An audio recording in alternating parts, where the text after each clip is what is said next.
روحوا تريحوا في دياركم، راكم بهدلتوا بالبلاد. هذه فضيحه، الشيء اللي وقع امس فضيحه على جميع المقاييس. يعني كملوا المعارك نتاعكم السياسيه والاقتصاديه والدبلوماسيه والعسكريه، انهزمتوا بجميع هذه المعارك، جميع هذه المعارك انهزمتوا فيها. قال لكم غير تريكون تاع نادي نهضه، يعني لو مايو فوت تاع نادي نهضه بركان، قميص تاع النادي الكروي المغربي، باش تمروا الرسائل نتاعكم. راكم ديتوا كف من عند من عند الكونفدراليه الافريقيه لكره القدم، عطاوكم كف اليوم. تحشموش، ما تحشموش. يعني حبيتوا تفرضوا انتم على المغاربه انهم يغطوا الخريطه نتاع بلادهم.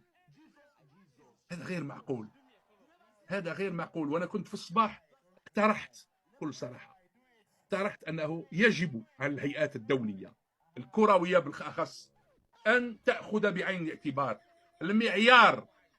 المعيار نتاع العلاقات الدول ببعضها البعض. هذه الدول المارقه، نعم، عصابه العسكر حولت الجزائر الى دوله مارقه، بل اكثر من ذلك. ما عادش عندنا احنا دوله، ما راهاش عندنا الان دوله. هذو مافيا، عصابات يتحكموا في الجزائر. بلد تستحق افضل من هذه العصابه اللي راح تحكم فيه. هذه العصابه اللي ما عندها لا مروءه لا رجوله. هذه العصابه اللي تنكرت الكاع اللي جا من عند المغرب. انا كنت استحضرت امس الدور التاريخي تاع مدينه بركان المجاهده، كانت تحتضن قاده الثوره، مراكز التدريب، تتعاملوا مع اولادها بهذا الشكل، تتعاملوا مع ابناء نادي كروي يمثلها بهذا الشكل. عيب عليكم، عيب عليكم. وهذا شيء ما لازمش على الجزائريين خصوصا النخب ان يسكتوا على هذا الامر.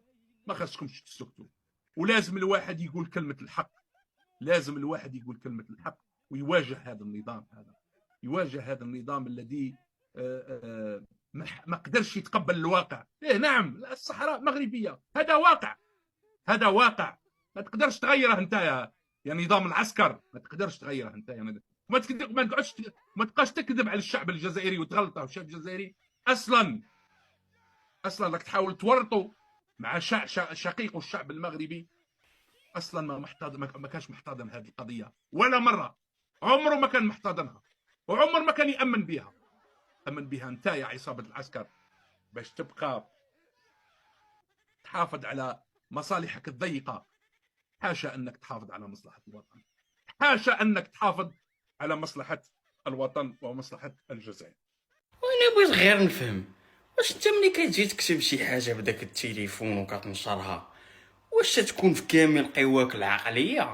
سمعوا خوتي شنو قال على القضيه ديال بركان والتونيات. سمعوا، قال لكم اسيدي الدراجي تحيه خاصه وخالصه لجمهور اتحاد الجزائر على سمو اخلاقي ورقي تعاملي وكرم تفاهمي. واش كتهضر على هذا الجمهور هذا؟ ما سمع شنو قال لك اسيدي بان سياده الشعب والوطن اولى واهم من مباراه كره مهما كانت اهميتها. وهذا راه ما عندهم حتى علاقه بهذا الشيء اللي قلتي. الرجال الحقيقيين اللي انت ما تقدرش تدوي عليهم هما الرجال ديال بصح اللي قال لك يا اما عطيونا التونيات اللي فيهم الخارطه ديال بلادنا كامله مكتمله، يا اما سيدي حنا ما عندنا ما نديروا بهاد الكره. هادو ما تيرضاوش بالدل، غير دايره في بال العربيه. الا بغيتي نجيك من الاخر ما باعوش الماتش، حيت داك النظام اللي انت كطبل ليه نظام غبي ولا مورق في العالم كامل. جا قول لي فين عمرك شي فريق ديال الكره مشى لشي بلاد باغي يلعب شي ماتش حتى كيلقى راسو محبوس في المطار؟ وعلاش سيدي؟ حيت تختاري ديال الخريطه ديال بلادو في التوني ديالو. وانت دابا الدراجي كتهضر على السياده ديال بلادك. اشنو دخل السياده ديال بلادك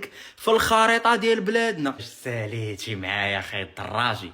هي مني قلت هذه الجمله الاخيره سمعوا قال حرفيا الاهم والاجمل ان فريق نهضه بركان المغربي دخل وخرج من الملعب معززا مكرما دون ان يمسه سوء وسط اكثر من 60,000 مناصر متحضر. سمعوا الجمهور المتحضر شنو تيقول.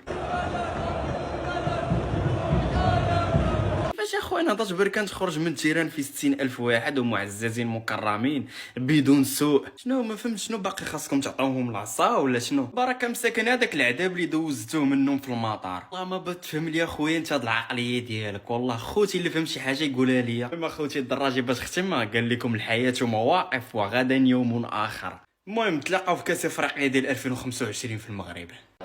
القرار او خرج تاع الطاس قال لك باللي داو 3 بوان نهضه البركان تاع المروكي. دوكا المروك هما راهم دايرين هذه سياسه، شغل جاو لينا افير تاع سياسه. هما الامم المتحده في الخريطه تاع العالم مدايرين، ماشي دايرين الصحراء الغربيه معترف بها. كيف يجوا دوكا المروك يديروها في التريكو تاعهم هما ماشي تاعهم اصلا.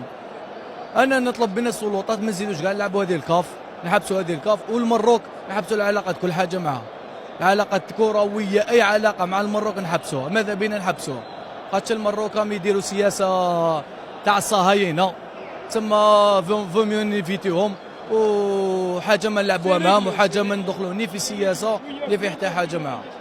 قلنا لكم دابا الحمد لله، دابا غادي ندخلوا لارض الوطن فخورين ان شاء الله باذن الله، وهنيئا لنا جميعا باذن الله. شوف هذه هي الغيره اللي علينا ان شاء الله، والغيره ديال الوطن، كل شيء عنده حب الوطن الحمد لله. اهلا وسهلا. لا بس شكرا على الموقف كذا، الله يحفظك سيدي، شكرا الله يعزك. نهار كبير هذا، كل شيء بخير. شرفتينا بالحضور ديالك، الحمد لله هذا شرف لينا والله العلي العظيم.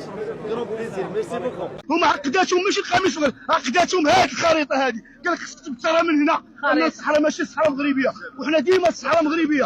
كنشكروا الناس ديال بركان، تحيه للناس ديال بركان، انهم الرجوله ديالهم وحب الوطن ديالهم والملك ديالهم والخريطه ديالهم، انهم ما قبلوش يحيدوا الخميس ديالهم على قبل الخريطه. حنا شوف كره العب، اما حنا بلادنا والصحراء ديالنا ما يدخلوش للسياسه. ودابا هادو بلاد هادو اللي كيديروا السياسه مع كره القدم. باش عرفوا واش هادو بلاد؟ سي فاطمه واش هادو دوله؟ دابا هما راه بانوا دابا. حنا علاش نظام الكبرانات والجنرالات اليوم يمنعون ولاد بلادنا على انهم يدخلوا لهذيك البلاد اللي هكا. انا بعدا ما تنشرفنيش انني نقول القميص اللي فيه رايه المغرب كامله، عيب وعار، محتجزين. واش هاد الناس كيحترموا المواثيق الدوليه؟